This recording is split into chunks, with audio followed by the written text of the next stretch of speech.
राहु देव, जिन्हें छाया ग्रह भी कहा जाता है, उनका गोचर होने वाला है। दोस्तों, राहु देव का गोचर लगभग 1 साल और 6 महीने के बाद होता है, इसलिए इनका प्रभाव जातक पर लंबा देखने को मिलता है। राहु देव 30 अक्टूबर को मेष राशि से निकलकर मीन राशि में जाने वाले हैं। मीन राशि में राहु देव 18 मई 2025 तक रहेंगे। राहु देव का अपना कोई अस्तित्व नहीं है, उनकी अपनी कोई राशि भी नहीं है, लेकिन जिस भाव में बैठते हैं उसके फल देते हैं, जहां दृष्टि डालते हैं वहां के फल भी देते हैं। चलिए बात करते हैं कि राहु देव के इस गोचर का सिंह राशि या सिंह लगन के जातकों पर क्या प्रभाव पड़ेगा। ये वीडियो आपकी चंद्र कुंडली और आपके लगन पर आधारित है। यदि आप हमसे परामर्श लेना चाहते हैं तो हमारी ईमेल आईडी पर संपर्क करें। इस वीडियो के अंत में आपको उपाय भी बताए जाएंगे। दोस्तों, राहु देव उल्टी चाल चलते हैं, इसलिए आपकी कुंडली में राहु 9वें भाव से 8वें भाव में गोचर कर रहे हैं, जिसका प्रभाव आपके 8वें भाव के साथ साथ उन भावों पर भी पड़ेगा जिन पर राहु देव की दृष्टि पड़ेगी, जैसे कि 12वें, दूसरे और चौथे भाव पर। राहु देव पिछले 18 महीनों से आपके 9वें घर में विराजमान थे। 9वां भाव होता है भाग्य का, पिता का और धर्म का। यहाँ बैठकर राहु देव आपके भाग्य में अड़चन ला रहे थे। आपको अपनी मेहनत का फल नहीं मिल पा रहा था। आपकी इच्छाएं बहुत थीं जिन्हें आप पूरा करने की कोशिश कर रहे थे, परंतु राहु देव ऐसा होने नहीं दे रहे थे। पिता के स्वास्थ्य में समस्या उत्पन्न कर रहे थे राहु देव। पिता के साथ आपके वैचारिक मतभेद बढ़ गए थे। यहाँ से दृष्टि पहले भाव पर पड़ रही थी, जिसके कारण राहु देव ने आपके कॉन्फिडेंस में कमी लाई। राहु देव ने आपको ओवरथिंकिंग, एंग्जाइटी और डिप्रेशन जैसी प्रॉब्लम्स दी। इसके अलावा राहु देव की दृष्टि आपके तीसरे घर पर भी थी। इसके परिणाम स्वरूप आपकी भागा दौड़ी बहुत बढ़ गई थी। राहु देव आपसे काम पूरा करवा रहे थे, लेकिन उसका फल आपको नहीं मिल पा रहा था। राहु देव की दृष्टि आपके पंचम भाव पर भी पड़ रही थी, जिसके परिणाम स्वरूप प्रेम प्यार या लव रिलेशनशिप में भी कंफ्यूजन्स और मिसअंडरस्टैंडिंग्स उत्पन्न हो गई थी। जितनी भी आपकी एक्सपेक्टेशंस थी प्रेम प्यार को लेकर, राहु देव उस पर पानी डाल रहे थे।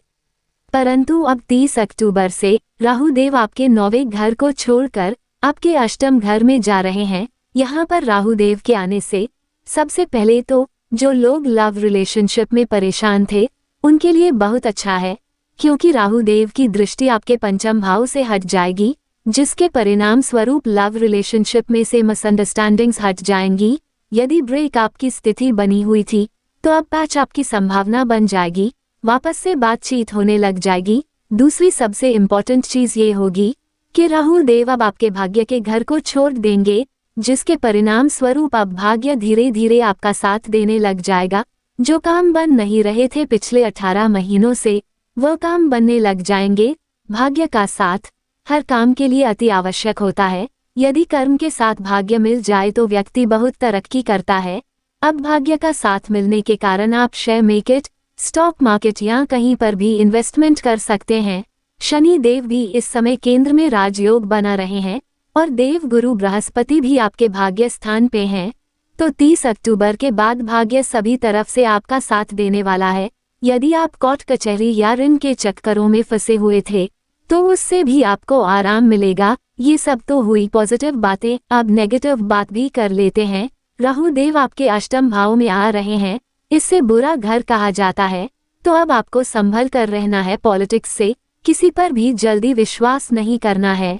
धोखा या बट्रेल हो सकता है, कोई भी झूठा इल्जाम लगा सकता है, इसलिए आपको सावधान रहना है। और वाहन चलाते समय आपको सावधानी से काम लेना है। अपने खाने पीने का और डाइजेशन का भी ध्यान आपको रखना है। रेगुलर एक्सरसाइज जरूर करें।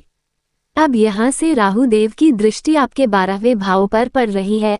फॉरेन ट्रैवल यहाँ पर राहु देव आपका करवा सकते हैं।